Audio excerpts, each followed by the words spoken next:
One quick question. So you've mentioned your faith. How do you see the African National African People's Parliament? How do you see the church supporting or engaging with an organization like the National African People's Parliament? How do I see it? Yeah. How do you see the church engaging in a National African People's Parliament, given that everybody would not subscribe to your faith, but they may come to an organization that looks at common interests and common goals, common challenges? Do you see the church being able to engage with us, or would you like to enable the church to understand what we're about? Boy, I actually don't really know. If you think about Martin Luther King, and in terms of the church there, and the Christian movement that it was in its inception, and that involved lots of different types of people who weren't necessarily in the church or particularly religious, but because of the issues at the time and what was happening and still is happening to black people, it brought people together of all religious persuasions. So if you think about it in terms of what the sister just said, how he galvanized the church would then engage with this, because it's not just one group of people or one faith. We're talking about us as a common people issues and common issues as they impact all of us, regardless of Muslim, Christian, Rasta, whatever. So, you know, you think about ways in which you as a Christian and within your church then would engage with an organisation such as this. Because actually, if I could just interject, one of the things that the church gets criticized a lot for and as being irrelevant is that it does not get engaged in the contemporary issues that the majority of people who look like us experience. That's why as soon as they hit... In the sense of like get involved in the sense of like other black people's affairs? Yeah, I'm talking about, community affairs that look at common issues of injustice, of community togetherness, cohesion, things that we all experience. Because I come out of the church, and one of the criticisms I've often got is that you are irrelevant. You're just interested in your belief system and the hereafter, but the common issues that we share, you're not interested in. So that's what. So that's why we're looking at what is our common interest. When you get stopped by the police or you get fingerprinted, what you believe is irrelevant. For that time, they're looking at who you look like. So how do we cut across these belief systems and at least share a common goal and objective? You're not suspending your belief, your faith, but how do you come together in terms of this oneness? That's what we're looking at. Otherwise, you end up being seen as irrelevant to the issues, of people's lives in the here and now. Yeah. And as something to think about. As well, something to think about. You know, as young people in this time, when you see all that is going on,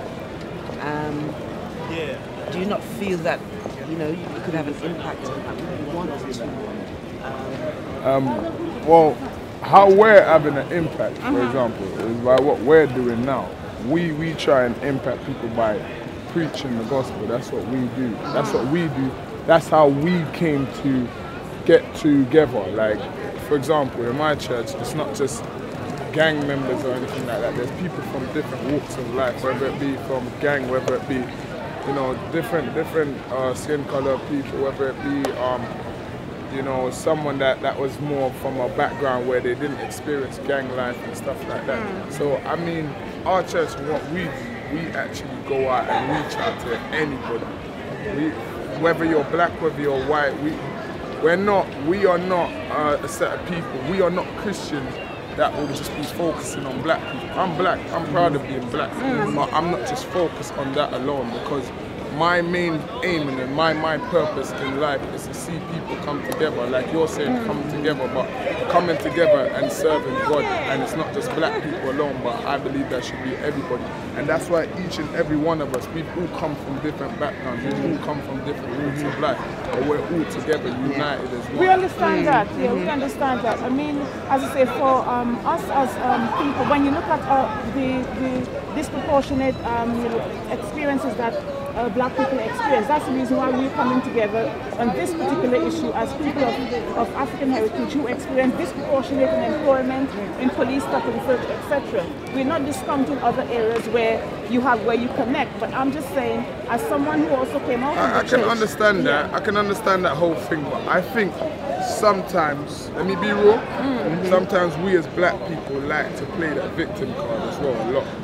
Don't get me wrong what I'm saying, right? Because I've come from a life. I remember when I was coming to church, you know, I was rolling, I thought I was bad. I was wearing bulletproof vests underneath my clothes. I was doing all kind of stuff. I was like, yeah, firebomb police and all of that stuff. I came from that stuff. But what you need to understand as well is we sometimes give people a reason to be stereotypers and be racist. We do that sometimes. Let me finish. By how we act. We act in a way which they expect us to. Like, you might have some black people.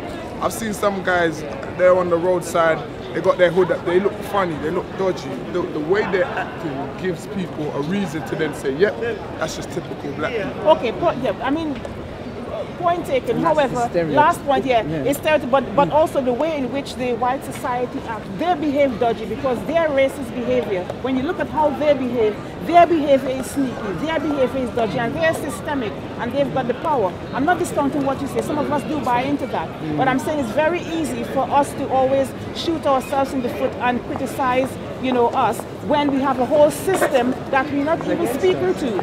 You know what I'm saying? So, but point taken, I appreciate that you coming out positively and trying to impact. But I'm just saying what my sister said, try to see how, from Dr. Martin Luther King, how did he bring people together in terms of the common interest at the time, so that you become relevant to other young people as well. So, but we are relevant to other young people.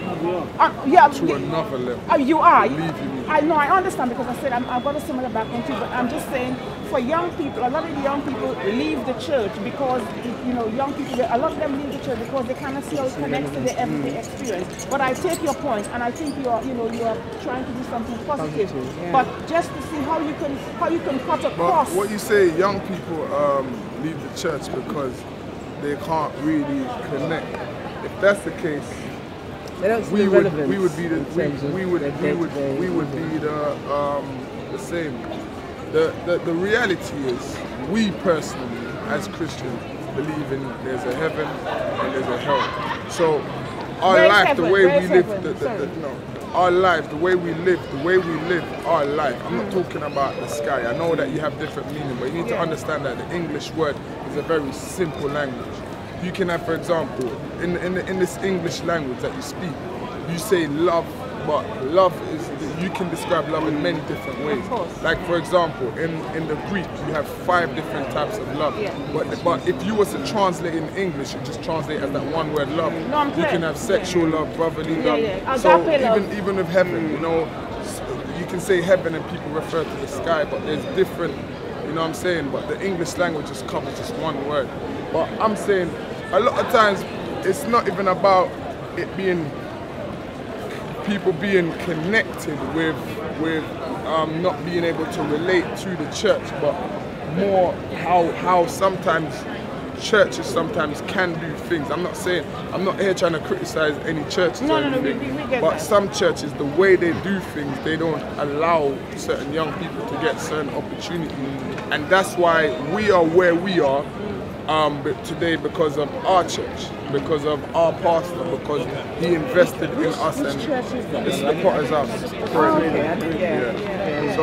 So would you, for example, would you attend these events? I would have thought, that they would be interested in something like this. I mean, I'm not saying that they wouldn't. That's not what I'm saying.